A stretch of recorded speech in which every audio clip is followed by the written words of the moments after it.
알겠습니다.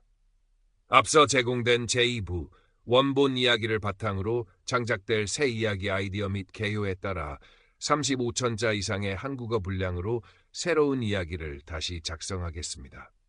이전 답변에서 생성된 이야기의 골격을 유지하면서 내용을 더욱 풍부하게 확장하고 세부 묘사를 추가하여 분량 요구사항을 충족하도록 하겠습니다. 늦가을 스산한 바람이 낡은 단독주택의 창문 틈새로 파고들었다. 거실 창가에 홀로 앉은 박은혜 씨는 하염없이 창밖을 응시했다.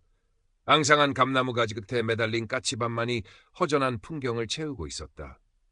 남편이 세상을 떠난 지 어느덧 3년, 시간은 무심하게 흘렀지만 그녀의 마음은 여전히 그날에 멈춰 있는 듯했다. 벽에 걸린 빛바랜 결혼사진 속 젊은 날의 남편은 환하게 웃고 있었지만 그 웃음은 이제 손에 잡히지 않는 아련한 추억일 뿐이었다. 외로움은 그림자처럼 그녀의 일상을 따라다녔다. 출가한 딸 수지는 일주일에 한 번꼴로 안부 전화를 걸어왔지만 늘 바쁜 일상에 쫓기는 듯 짧은 통화가 전부였다.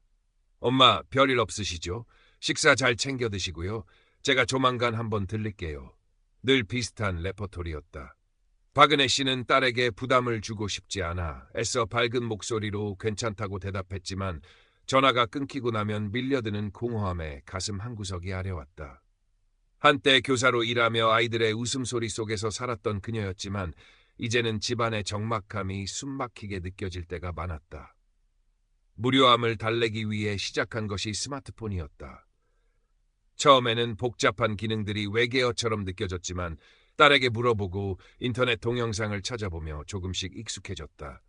그러다 우연히 가입하게 된 것이 노년층을 위한 온라인 커뮤니티 은빛 사랑방이었다. 그곳에 자신의 소소한 일상이나 마음속 단상들을 짧은 글로 올리곤 했다. 오늘은 창밖으로 첫눈이 내리네요. 괜스레 마음이 설레는 걸 보니 아직 소녀 감성이 남아있나 봅니다. 익명의 공간이었지만 비슷한 연배의 사람들이 남기는 공감의 댓글들은 그녀에게 작은 위안이 되었다. 그날도 여느 때처럼 은빛 사랑방에 접속해 새로 올라온 글들을 읽고 있었다. 며칠 전 그녀가 올렸던 가을 국화의 단상이라는 제목의 글에 새로운 쪽지 하나가 도착해 있었다. 발신인은 캐나다의 단풍잎이라는 닉네임의 이선우 씨였다. 박은혜 선생님, 올리신 글 깊은 감명으로 읽었습니다. 고즈넉한 가을 풍경이 눈앞에 그려지는 듯 아름다운 글입니다. 저 역시 캐나다에서 홀로 사업을 하며 지내다 보니 선생님의 글에서 큰 위로와 공감을 느낍니다. 정중하면서도 따뜻함이 묻어나는 문장이었다. 프로필 사진에는 붉게 물든 캐나다의 단풍숲을 배경으로 중후한 멋이 풍기는 50대 남성의 모습이 담겨 있었다. 박은혜 씨는 자신도 모르게 가슴이 살짝 두근거리는 것을 느꼈다. 조심스럽게 답장을 보냈다. 부족한 글에 따뜻한 마음을 더해주셔서 감사합니다. 타국 생활이 얼마나 외로우실까요? 그래도 아름다운 단풍잎처럼 늘 고운 날 되시길 바랍니다. 그것이 모든 비극의 시작이었음을 그때의 그녀는 알지 못했다. 이선우와의 온라인 대화는 예상보다 훨씬 즐겁고 편안했다. 그는 박학다식했고 유머 감각도 뛰어났으며 무엇보다 박은혜 씨의 이야기에 진심으로 귀 기울여주는 듯했다. 그녀가 사별한 남편 이야기를 꺼내며 눈시울을 붉히면 그는 함께 안타까워하며 따뜻한 위로의 말을 건넸다. 얼마나 마음이 허전하실지 감히 짐작조차 하기 어렵습니다. 하지만 은혜 선생님의 글에서 느껴지는 맑고 강인한 영혼은 분명 그 슬픔을 잘 이겨내실 거라 믿습니다. 그가 딸 수진과의 서먹한 관계에 대해 이야기하면 자식들이 아무리 잘해도 부모 마음을 다 헤아리기는 어려운 법이지요. 너무 속상해 마시고 언젠가는 따님의 진심도 선생님께 온전히 전해질 날이 올 겁니다. 라며 다독여 주었다. 마치 오랜 시간 알고 지낸 다정한 친구처럼 혹은 꿈에 그리던 이상적인 연인처럼 그는 그녀의 외로운 마음을 정확히 파고들어 섬세하게 어루만져 주었다. 매일 아침 이선우가 보내오는 캐나다의 아침 햇살을 은혜 선생님께 보내드립니다. 오늘 하루도 행복 가득하시길 이라는 메시지로 하루를 시작했고 밤늦도록 스마트폰을 손에서 놓지 못하고 그와 메시지를 주고받으며 서로의 일상을 공유했다. 그는 자신이 운영한다는 캐나다 현지 회사의 번듯한 사무실 사진, 아름다운 로키 산맥의 풍경 사진, 자신이 직접 만들었다는 근사한 저녁 식사 사진 등을 보내오며 자신의 삶을 은근히 과시하기도 했다. 박은혜 씨는 점점 더 그에게 깊이 빠져들었다.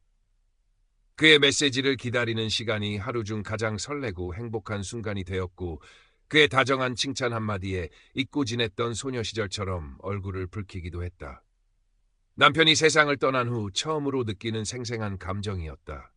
삶의 활력이 다시 샘솟는 듯했고 잊고 지냈던 화장품을 꺼내 곱게 단장하기 시작했으며 외출할 때면 옷차림에도 더욱 신경을 썼다. 거울 속에 비친 자신의 모습이 예전보다 한결 생기 있어 보이는 것 같아 만족스러웠다. 딸 수지는 엄마의 변화를 가장 먼저 감지했다. 예전에는 우울감에 잠겨있던 엄마가 부쩍 표정이 밝아지고 외출도 잦아졌기 때문이었다. 처음에는 엄마가 드디어 슬픔을 딛고 새로운 삶을 시작하는 것 같아 안도했지만 밤늦도록 누군가와 스마트폰으로 대화를 나누며 웃음소리를 내는 엄마의 모습이 자주 목격되면서 어딘가 불안한 느낌을 지울 수 없었다. 가끔 엄마의 통화 내용을 의도치 않게 엿듣게 되었을 때 엄마는 평소와 달리 애교 섞인 목소리로 선우 씨, 식사는 하셨어요? 저는 선우 씨 생각하면서 김치찌개 맛있게 끓여 먹었어요와 같은 말을 하기도 했다. 수지는 걱정스러운 마음에 엄마, 요즘 누구 만나시는 분이 있으세요? 혹시 온라인에서 만나는 사람이면 정말 조심해야 해요. 세상에 이상한 사람들 얼마나 많은데요. 라고 조심스럽게 떠보았다. 하지만 박은혜 씨는 마치 비밀을 들킨 사람처럼 화들짝 놀라며 네가 뭘 안다고 그런 소리를 해? 그냥 은빛 사랑방에서 알게 된 좋은 친구야, 친구. 서로 글 읽고 위로해주는 사이일 뿐이라고. 라며 강하게 손사래를 쳤다. 그 모습이 오히려 수진의 의심을 더욱 키웠다. 이선우는 자신의 철저히 조작된 과거 이야기를 진솔하게 털어놓으며 박은혜 씨의 신뢰를 더욱 공고히 다져나갔다. 젊은 시절 부푼 꿈을 안고 캐나다로 이민을 떠났지만 낯선 땅에서 겪었던 온갖 고생과 역경 끝에 자수성가하여 지금의 사업체를 일군 이야기. 안타깝게도 성격 차이로 오래전에 아내와 이혼하고 외로운 시간을 보내온 이야기 등 그의 이야기는 마치 한편의 감동적인 드라마처럼 박은혜 씨의 마음을 사로잡았다. 그는 종종 은혜 선생님을 만나고 나서야 제 삶에도 따뜻한 햇살이 비치는 것 같습니다. 당신은 제게 마지막으로 찾아온 희망이자 선물입니다. 와 같은 달콤하면서도 애틋한 말들을 속삭였다. 박은혜 씨는 그의 말을 한치의 의심도 없이 곧이곧대로 믿었다. 그가 보내주는 사진 속 멋진 풍경과 고급스러운 생활 모습은 그의 성공을 확실하게 증명하는 듯했고 그의 진솔하고 애끓는 고백은 두 사람의 관계를 세상 그 어떤 관계보다 더욱 특별하고 운명적인 것으로 만들었다고 굳게 믿었다. 그녀는 이선우를 자신의 소울메이트라고 생각하기 시작했다. 어느 날 이선우는 평소보다 훨씬 더 풀죽은 목소리로 박은혜 씨에게 연락을 해왔다. 은혜 선생님, 정말 면목이 없습니다. 제가 사실은 한국에 새로운 지사를 설립해서 사업을 확장하려고 준비 중이었는데 갑자기 예상치 못한 문제로 자금이 아주 조금 부족하게 되었습니다. 큰 돈은 아니고 정말 소액인데 은혜 선생님께 이런 염치 없는 부탁을 드리게 될 줄은 꿈에도 몰랐습니다. 혹시 며칠만이라도 급한 자금을 융통해 주실 수 있을는지요?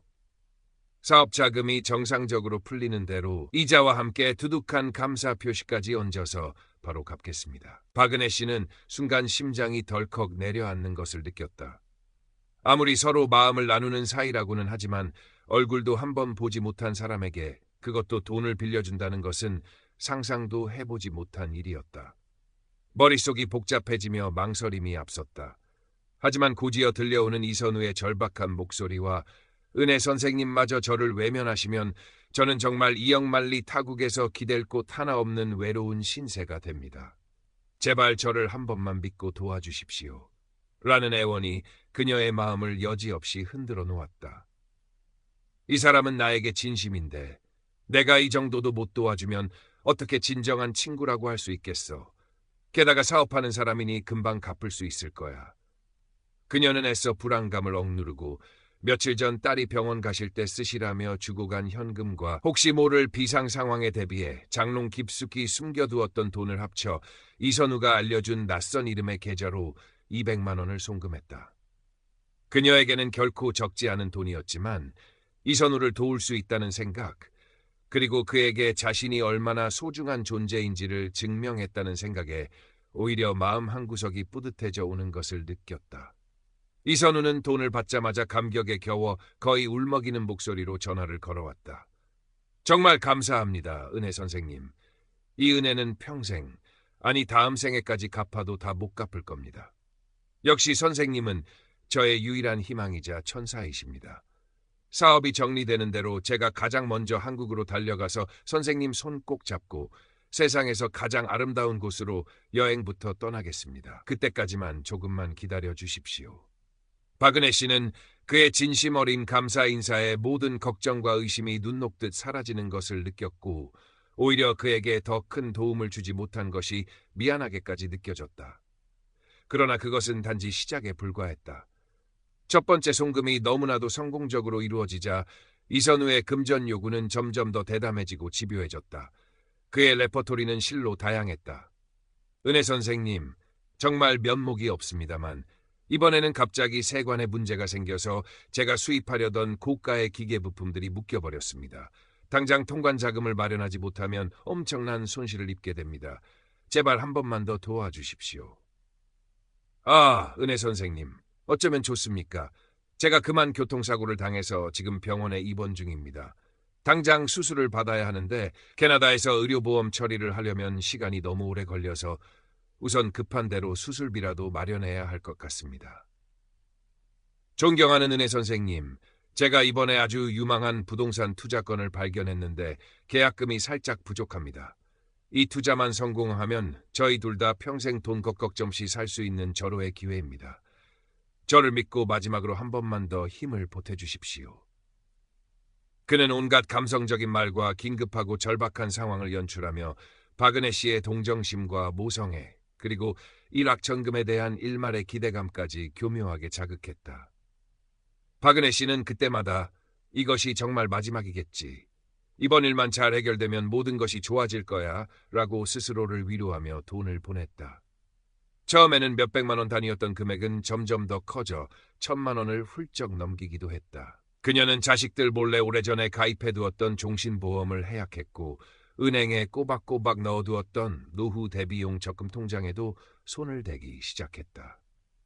돈을 송금할 때마다 심장이 죄어들고 밤잠을 설치기 일쑤였지만 이선우의 달콤한 약속과 애끓는 애원 앞에서 그녀의 이성은 번번이 무력하게 무너져 내렸다. 은혜 선생님, 당신은 저의 유일한 구원자이십니다. 이 모든 시련과 고난이 끝나면 제가 반드시 선생님을 세상에서 가장 행복한 여인으로 만들어 드리겠습니다. 저를 믿어주세요. 그는 마치 주문을 외우듯 속삭였고 박은혜 씨는 그 주문에 홀린 듯, 아니 스스로 홀리기를 자처하며 그의 요구에 응했다. 그녀는 이선우와의 관계를 지키기 위해서라면 어떤 희생도 감수할 수 있다고 생각하기 시작했다. 딸 수지는 엄마의 수상한 행동과 불안정한 감정 상태를 더 이상 지켜보고만 있을 수 없었다. 엄마는 예전보다 훨씬 더 자주 은행에 드나들었고 누군가와 비밀스러운 통화를 하느라 방문을 걸어 잠그는 일도 잦아졌으며 가끔 넋 나간 사람처럼 허공을 응시하다가 깜짝 놀라곤 했다. 결정적으로 수지는 우연히 엄마의 화장대 서랍 속에서 여러 장의 대출 안내 서류와 함께 잔고가 거의 남아있지 않은 엄마의 예금 통장을 발견하고 말았다. 엄마, 도대체 이게 다 뭐예요? 이선우라는 그 사람, 엄마한테 돈 요구하는 거예요? 엄마, 제발 정신 좀 차리세요. 그 사람 사기꾼일지도 몰라요. 수진의 절규에 가까운 외침에 박은혜 씨는 당황한 기색이 역력했지만 이내 완강하게 부인했다. 내가 뭘 안다고 함부로 그런 말을 해. 그 사람은 나한테 정말 진심으로 잘해주는 좋은 사람이야. 네 아빠 돌아가시고 나서 나한테 그렇게까지 마음 써준 사람 처음이라고. 너는 엄마가 평생 이렇게 외롭게 혼자 늙어 죽었으면 좋겠다는 거니? 엄마의 눈가에는 눈물이 그렁그렁 맺혀 있었다. 격앙되고 상처받은 엄마의 모습에 수지는 더 이상 말을 잇지 못하고 입술만 파르르 떨었다. 엄마를 걱정하는 마음과 엄마에 대한 원망, 그리고 이 정체 모를 이선우라는 남자에 대한 분노와 불안감이 뒤섞여 가슴이 터질 것처럼 답답해져 왔다. 모녀 사이의 대화는 단절되었고 깊은 골이 패이기 시작했다. 박은혜 씨는 딸의 의심과 간섭이 지긋지긋하게 느껴져 더욱더 이선우에게 의지했고, 이선우는 그런 박은혜 씨의 심리를 귀신같이 파악하고는 더욱더 교묘하게 그녀를 고립시키며 자신의 꼭두각시로 만들어갔다. 은혜 선생님, 따님도 물론 선생님을 걱정하는 마음에 그러는 것이겠지만 아직 젊어서 우리처럼 깊은 인생의 교감을 이해하지 못하는 것 같아 안타까울 따름입니다. 하지만 괜찮습니다, 선생님. 우리가 서로 굳건히 믿고 의지하면 그 어떤 오해와 어려움도 능히 이겨낼 수 있을 것이라 믿습니다. 그의 달콤하고 부드러운 음성은 박은혜 씨에게 유일한 위안이자 흔들리지 않는 구원의 밧줄처럼 느껴졌다. 시간이 흐를수록 박은혜 씨의 통장 잔고는 바닥을 드러냈고, 이제 그녀에게 남은 것은 평생 남편과 함께 일궈온 이 낡은 단독주택 한 채뿐이었다. 이선우는 마치 이 순간을 기다렸다는 듯이 마지막 결정타를 날릴 준비를 하고 있었다. 그는 평소보다 훨씬 더 절박하고 다급한 목소리로 박은혜 씨에게 전화를 걸어왔다. 그의 목소리는 거의 울먹임에 가까웠다. 은혜 선생님, 드디어 모든 것이 끝날 때가 온 것 같습니다. 제가 지난 몇 년간 제 모든 것을 걸고 공들여온 대규모 해외 투자 계약이 드디어 성사되기 직전입니다. 이 계약만 성공적으로 마무리되면 그동안 은혜 선생님께 진 마음의 빚은 물론이고 물질적인 빚까지 모두 청산하고도 남을 만큼 엄청난 수익을 얻게 됩니다. 그러면 저희 둘 다 앞으로 남은 인생 정말 돈 걱정 하나 없이 세상에서 가장 행복하게 살아갈 수 있습니다. 그런데 정말 하늘도 무심하시지. 계약금 일부가 아주 조금, 정말 간발의 차이로 부족해서 이 모든 것이 수포로 돌아갈 위기에 처했습니다. 정말 염치 없고 면목 없는 부탁이라는 것 잘 알고 있습니다. 하지만 이것이 저의 정말 마지막 부탁입니다. 이 마지막 관문만 통과하면 제가 바로 다음 주 비행기 티켓을 끊어서 한국으로 은혜 선생님 곁으로 달려가겠습니다. 그리고 선생님 앞에 정중히 무릎 꿇고 프로포즈 할 겁니다. 우리 함께 캐나다로 가서 제가 미리 봐둔 그림같이 아름다운 호숫가 집에서 매일 아침 새소리를 들으며 함께 커피를 마시고 저녁에는 벽난로 앞에서 와인을 마시며 못다한 이야기들을 나누며 행복하게 살아요. 제발 저에게 마지막 기회를 주십시오. 그의 애절한 호소는 박은혜 씨의 마지막 남은 이성의 끈을 끊어놓기에 충분했다. 그는 박은혜 씨가 현재 살고 있는 단독주택을 담보로 대출을 받아달라고, 그것이 마지막 희망이라고 절규했다. 박은혜 씨는 온몸의 피가 싸늘하게 식는 것 같은 극심한 혼란과 갈등에 휩싸였다. 평생 남편과 함께 땀 흘려 일구고 아이들을 키워냈으며 수많은 추억이 깃든 이 집을 담보로 잡힌다는 것은 상상조차 하기 힘든 끔찍한 일이었다. 하지만 동시에 이선우가 그녀의 귓가에 속삭였던 달콤한 미래, 지긋지긋한 외로움으로부터의 탈출, 그리고 그와의 행복한 노후에 대한 희망이 마치 거부할 수 없는 마약처럼 그녀의 판단력을 흐리게 만들었다. 이것만 성공하면, 이번 한 번만 눈 딱 감고 그를 믿으면 정말 모든 것이 달라질 수 있어.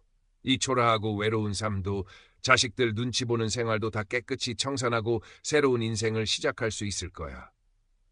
그녀는 마치 벼랑 끝에 몰린 도박사처럼 자신의 마지막 남은 모든 것을 걸기로 비장한 결심을 내렸다. 밤새도록 뜬 눈으로 고민과 갈등을 반복한 끝에 다음 날 아침 창백한 얼굴로 떨리는 손으로 은행을 찾았다. 복잡하고 생소한 대출 서류들에 기계적으로 도장을 찍고 그녀의 손때 묻은 집은 차가운 담보물이 되었다. 그리고 그렇게 마련된 거액의 대출금 전부를 그녀는 한치의 망설임도 없이 이선우가 알려준 낯선 외국계 은행의 계좌로 송금했다.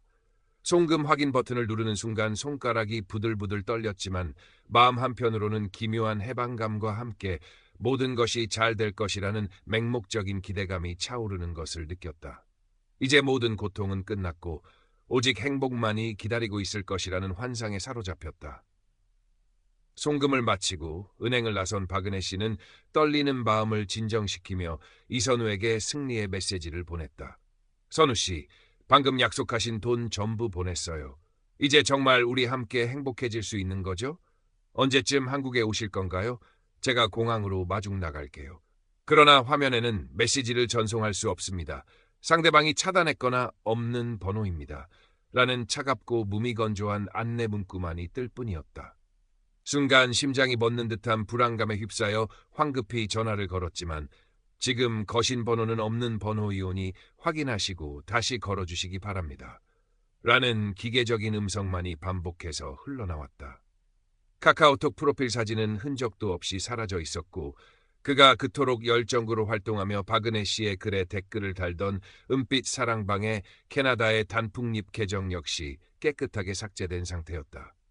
박은혜 씨는 그 자리에 힘없이 주저앉아 버렸다. 머릿속이 백지장처럼 하얗게 비어버린 듯 아무런 생각도 떠오르지 않았다.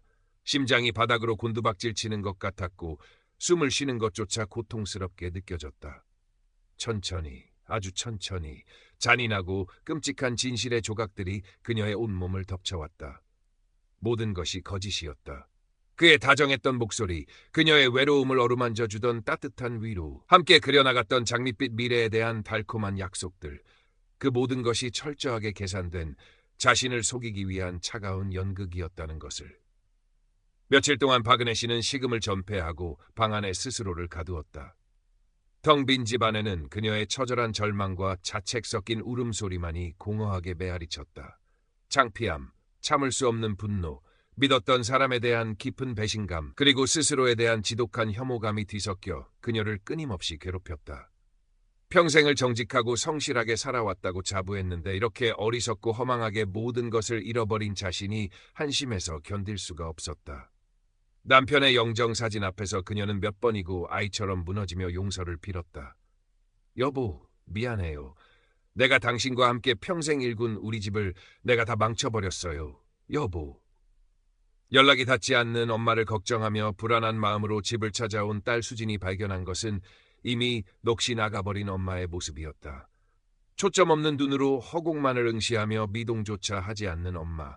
며칠은 굵은 듯 헬쑥해진 얼굴, 그리고 방 안 가득 흩어져 있는 대출 서류와 잔고가 영으로 찍힌 통장들. 수지는 그 순간 모든 것이 끝났음을 직감했다. 엄마, 도대체 무슨 일이 있었던 거야? 엄마 제발 정신 좀 차려봐. 엄마의 앙상한 어깨를 붙잡고 흔들며 울부짖었지만 박은혜 씨는 마치 영혼이 빠져나간 사람처럼 아무런 대답도 하지 못했다. 그저 하염없이 뜨거운 눈물만 주르륵 흘릴 뿐이었다. 수지는 엄마에 대한 원망과 안타까움, 그리고 이 모든 비극을 만들어낸 정체 모를 그 사기꾼에 대한 참을 수 없는 분노로 가슴이 터질 것 같았다. 당장이라도 그 악마 같은 놈을 찾아내 갈기갈기 찢어 죽이고 싶었지만 그가 누구인지 어디에 숨어 있는지조차 알 수 없다는 처절한 현실이 그녀를 더욱 깊은 절망의 나락으로 빠뜨렸다. 수지는 곧바로 엄마를 부축해 경찰서로 향했다. 담당 형사는 박은혜 씨의 이야기를 침통한 표정으로 들은 후 깊은 한숨과 함께 냉정한 현실을 알려주었다.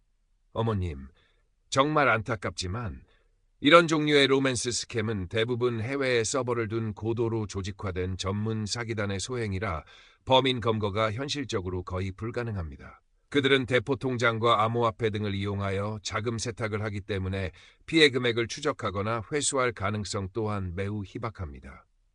형사의 말은 마치 마지막 남은 희망의 불씨마저 꺼뜨리는 사형 선고처럼 들렸다. 이선우라는 이름도, 그가 보내주었던 그럴듯한 사진들도, 심지어 그가 활동했던 캐나다의 단풍잎이라는 닉네임마저도 모두 처음부터 존재하지 않았던 교묘하게 만들어진 허상이었던 것이다. 박은혜 씨는 실체 없는 유령에게 자신의 모든 것을, 영혼까지도 송두리째 빼앗겨버린 것이었다. 그 후로 박은혜 씨의 시간은 완전히 멈춰버린 듯했다. 깊은 우울증과 극심한 대인기피증이 그녀를 덮쳤다. 낮에는 창문에 두꺼운 커튼을 친 채 어두컴컴한 방 안에 송장처럼 누워만 있었고 밤에는 끔찍한 악몽에 시달리며 잠을 이루지 못했다. 세상 모든 것이 자신을 비웃고 손가락질하는 것 같았고 간혹 마주치는 사람들의 동정 어린 시선은 날카로운 비수가 되어 그녀의 가슴 가장 깊은 곳에 박혔다. 평생 힘들게 모은 재산을 한순간에 날려버렸다는 뼈저린 자책감, 진심으로 믿었던 사람에게 너무나도 처참하게 배신당했다는 참을 수 없는 상실감, 그리고 하나뿐인 딸에게 씻을 수 없는 경제적, 정신적 짐을 안겨주었다는 죄책감이 매일 밤 유령처럼 그녀를 찾아와 괴롭혔다. 수지는 다니던 회사에 장기 휴직계를 내고 엄마 곁을 지키기로 결심했다. 처음에는 엄마의 어리석음을 원망하는 마음도 있었지만 하루가 다르게 앙상하게 야위어가고 삶의 모든 의욕을 완전히 잃어버린 채 죽은 사람처럼 변해가는 엄마의 모습을 보면서 원망보다는 애끓는 안타까움과 깊은 연민이 그 자리를 대신했다. 엄마, 다 괜찮아질 거야. 내가 있잖아. 우리 어떻게든 다시 시작하면 돼.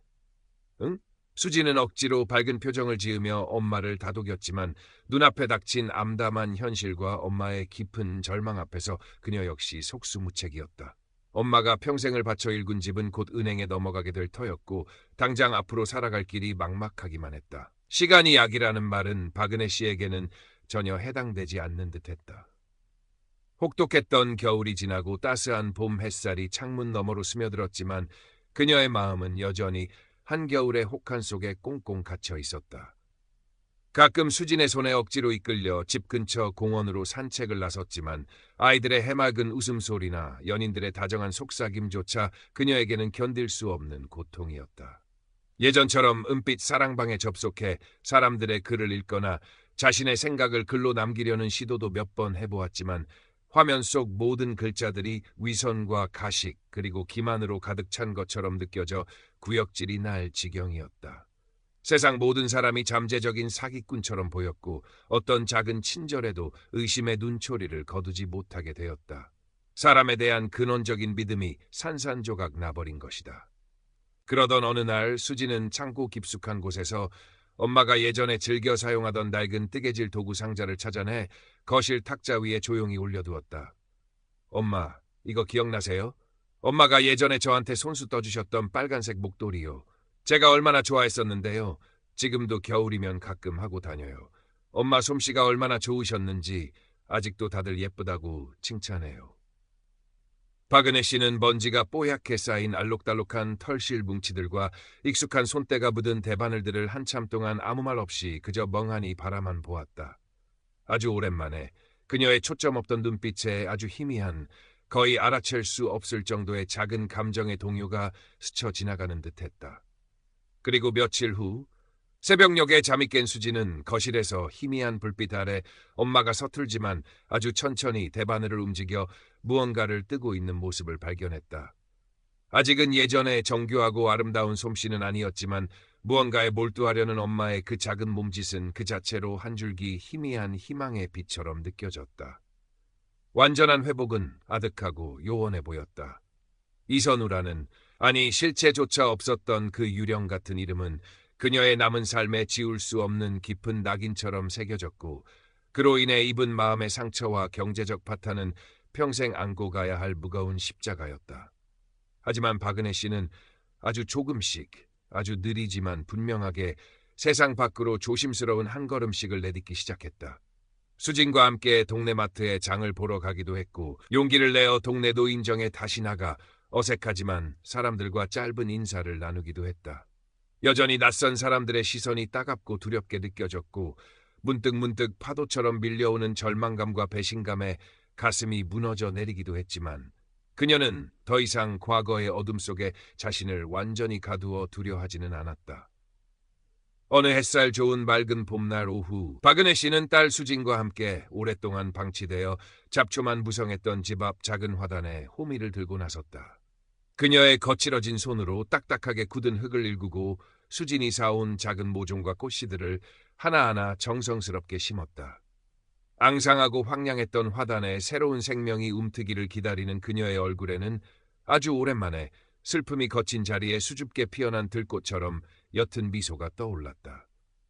그 꽃들이 언제쯤 아름답게 피어날지 혹은 혹독한 세상 풍파 속에서 제대로 뿌리 내리지 못하고 다시 시들어버릴지는 아무도 알 수 없었다. 어쩌면 또다시 예기치 못한 시련이 그녀의 삶을 덮쳐올지도 모를 일이었다. 하지만 박은혜 씨는 더 이상 절망만을 생각하며 주저앉아 있지 않기로 마음먹었다. 아주 작고 희미한 희망일지라도 그것을 소중히 붙잡고 꿋꿋하게 살아가기로 결심했다. 그녀의 상처받은 시간은 아직 끝나지 않았지만 멈추었던 삶의 시계는 다시 아주 느리게 그러나 분명히 앞으로 나아가기 시작한 것이었다. 창밖으로 부드럽게 불어오는 따스한 봄바람이 마치 세상 모든 상처를 위로하듯 그녀의 주름진 뺨을 부드럽게 어루만져 주었다.